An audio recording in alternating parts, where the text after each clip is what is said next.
Hector Bouchu, là vous êtes un jeune étudiant, enfin jeune étudiant, quand on est en agrégation c'est plus qu'un jeune étudiant. C'est un jeune adulte. Déjà, on a déjà du chemin derrière soi. Animer un débat, modérer un débat sur le thème de la part du rêve aujourd'hui dans les révoltes sociales. Qu'est-ce que ça vous dit, vous, en tant qu'apprenti philosophe?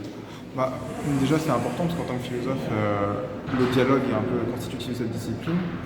Et puis en fait, aussi autour de la révolte, en fait, c'est aussi des questions qu'on se pose au niveau de ce que c'est que la recherche du juste, pourquoi est-ce que ces gens se sont battus, le statut de la violence en politique exactement aussi, ce qui est légitime.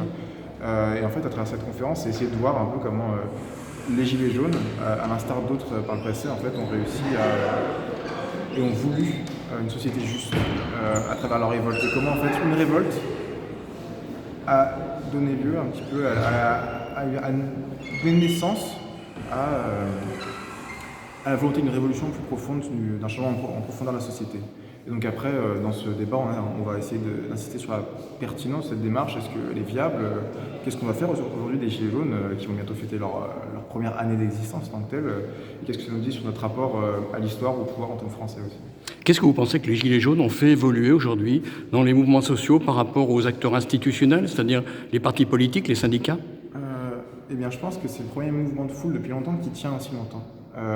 Et qu'en tant que tel, on ne peut pas simplement penser la colère populaire comme quelque chose qui peut se juguler ou quelque chose qui passera.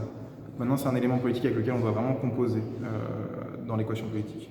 Alors quand on voit que la plupart des groupes de Gilets jaunes, j'en ai suivi moi-même plusieurs, étaient des groupes non violents, mais qu'en fait, l'aboutissement de revendications, de quelques revendications par le président Macron, est dû finalement à la violence qui est externe à leur mouvement, qu'est-ce que ça nous dit de la violence? Parce qu'il y a eu des mouvements violents dans le passé, de syndicalistes en particulier, de la sidérurgie. Ça avait disparu depuis une quarantaine d'années, et aujourd'hui, elle ressurgit. Qu'est-ce que ça dit?